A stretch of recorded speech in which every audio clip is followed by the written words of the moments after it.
Good day. Welcome to another tropical storm update with County Executive Mary Ellen Odell. I'm Eric Rosser, host along with the County Executive, and a special guest today, the Commissioner of Emergency Services, Ken Clare. Mary Ellen, since we last talked, any improvement? Slightly, little bit, not much, not what we expected to see. We thought that by today we would have 50% restoration, and I don't think we're anywhere near there. You know, of course, the numbers are shifting and changing as circuits are moving and coming down so that areas can be open, but I would say no, not much improvement. Disappointing. Why? Well, there's several reasons that we've identified, all very similar to all of the difficulties we've had in previous storms in the last 9 years since we've been here managing storms, from Superstorm Sandy up till Isaias. There's seems to be a lack of communication, not on our end, and certainly we were anticipating, we had higher expectations because the communications were very good and very clear, and we were confident that we were going to take this storm head on, and something fell apart. So we're identifying different areas right now, and we're continuing to have that conversation with Central Hudson and NYSEG. There was a lot of publicity leading up to the storm. We were told 160 some odd poles were destroyed. Mm-hmm. There were going to be hundreds and thousands of NYSEG workers and utility workers on the ready. Mm-hmm. But yet when it, pardon the French, hit the fan, where were these people? They were here. They were at our staging areas. You know, we had a ton of contract workers, as we always see the crews coming in from Canada. We had crews in from Rochester, NYSEG, and Central Hudson, Indiana, Georgia. They were here, and they were waiting for a direction. And our crews, our highway crews, not only the county crews, but the different municipalities, Patterson, Kent, Southeast, Phillipstown, Carmel, and Putt Valley, they were out knocking it out. They were getting the trees off the roads. They were, you know, they would be held up because there were wires tied up into these trees, and we got to get the make safe crews out there first. You've talked to higher officials in the high echelon with NYSEG and Central Hudson. What are they telling you? Any excuses, any reasons for the delay? Well, we keep being told that we're going to see more crews, and we're told that they had staggered the scheduling for scheduled day would be 17 on, 7 off, and that they had 3 schedules rotating so that we would see 24-hour coverage for restoration, and that we have not seen. That has not happened, and we have not seen more crews. We've seen generators from the state. We've seen water and dry ice. We asked for the National Guard. They're here, but we need the crews. All of that other stuff is great, but it's not what we need to get power restored. I would agree. Commissioner Clare, we invited to join us today as well. There was an incident in Carmel that took place on Wednesday night where a generator was running inside a garage. Generator caught fire, garage caught fire, garage was destroyed. The homeowner received minor burns as a result of it. Commissioner Clare, this is something that you have been preaching for years and years and years. Never put a generator inside an enclosed building. Correct. Not only the enclosed building, but near a residence. Close proximity to, you know, within 5 feet of a house or a structure. I know people are without power and they're desperate to get power and they're hooking them up incorrectly. They're running them in their garages. Case in point was last night. We've had a total of 46 carbon monoxide calls since the beginning of this storm. 41 of those calls were without symptoms, but at least they have alarms to alert them that there's a problem in the residence. But when the fire departments and ambulance, when the fire departments go out, well, they're finding, you know, situations that could easily have been corrected, or God forbid something seriously happened to them without having an alarm to, you know, awake them and alert them that there's a situation in the house. So we have people running them in their garages, in their basements, next to the houses with their windows open.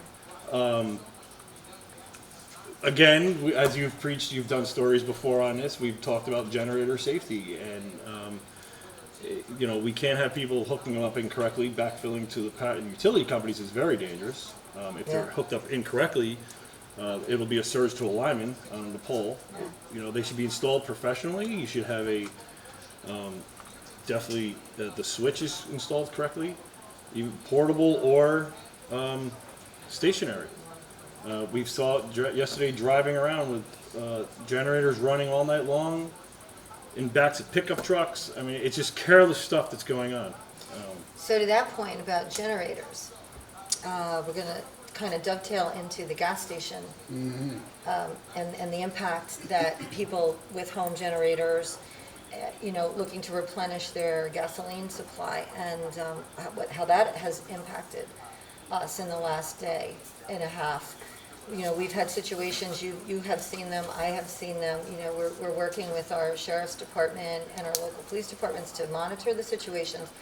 But as a result of this, seeing these lines, I'm proposing to the legislature that there's a local law passed that requiring gas stations to have generators on site, so that it's not just a few gas stations that are available for gasoline, that they should all be required to have generation power, so that we don't have this issue anymore. Because as you said, you saw a very tense situation yesterday, and we're just not, that's not who we are. We can And for manage this. gasoline stations, the few that are open, to hire guards Right. to help direct traffic.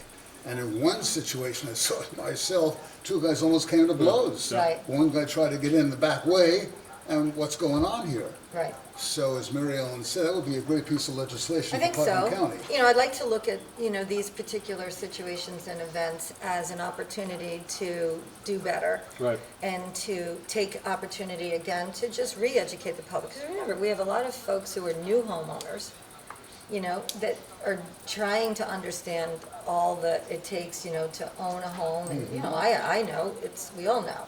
It's a lot of responsibility there. And so this is a good opportunity to take advantage of that. And then I think this is a good piece of legislation. And moving Putnam forward. County has a changing demographic now too. A lot of new people moving into the area Sure. who are unaware of these things. Correct. And, that was part of the reason that we declared the state of emergency when we did, because it gave us an opportunity to expand on our resources and give us, some areas where we could take some opportunities and build on them so that we could advance the restoration and the relief to the residents. It's all about the relief and the restoration in the process of a storm event. Ken, we talk about the dedicated emergency responders we have in Putnam County, the firefighters, EMTs, paramedics, you name it. How many calls have they answered since this morass began just a couple of days ago? So since Tuesday at 12 p.m. until 10 a.m. this morning, there was 314 calls of service for fire and EMS that our volunteers have responded all day and night to help the community. One of the biggest things we're facing out there is blocked roads, blocked driveways, wires down, as the county executive said. Things we've discussed with NYSEG before in Central Hudson about getting that makeshift crew out.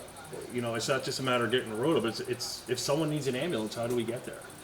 And we want to give special praise to our 911 dispatch. Absolutely. Oh, yeah. Absolutely. I was hoping to have those Always. totals for you for this, but I would say, so within that first 3 hours of the first day of the storm, we had 502 calls in 3 hours that they answered. We ramped up the 911 center with extra dispatchers, and probably to date, it's almost 1,000 calls since the And beginning that of the matches storm. 2018, sorry.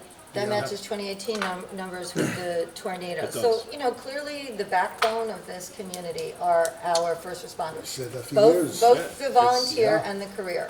Absolutely. Absolutely. First responders in this county.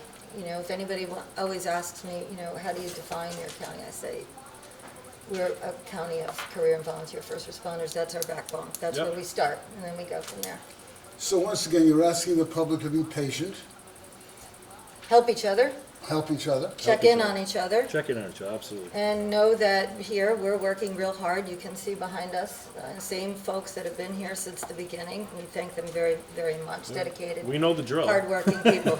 We know how to do We this. just can't climb poles, that's all. How are the seasoned citizens coming along? What do you hear? Oh, our Director of Office for Senior Resources, Mike Cunningham, and his crew, you know, they're just wonderful Yeah, people, and they that- take care of our seniors as if they were their own Right. grandparents and parents. So the outreach is out there, the homebound Daily. meals are continuing Daily. to be delivered.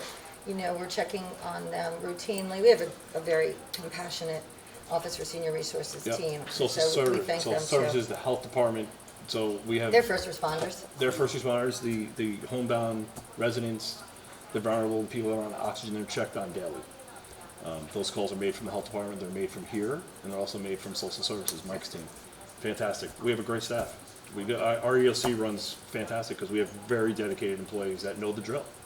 That's what makes it work. And we have a great commissioner in the Bureau of Emergency Services, and that's where it starts, right there, right?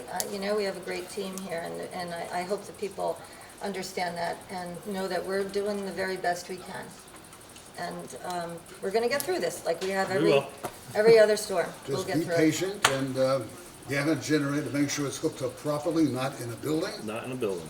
And we And will let's be talk back. about New York Alert too, if you have any questions, just keep Mm-hmm. looking for New York Alert. You can sign up for New York Alert on an app. And of course, the Putnam County website is being updated daily. Yep. And our Facebook pages, your page, Bureau of Emergency Services pages. And we'll be back Friday with another update. Thank you, Eric. Thanks, Thank you Eric. very much. County Executive Mary Ellen Odell, Commissioner of Emergency Services Ken Clare. I'm Eric Gross. Thanks so much for joining us for this update with County Executive Mary Ellen Odell. Until next time, be safe. Bye-bye now.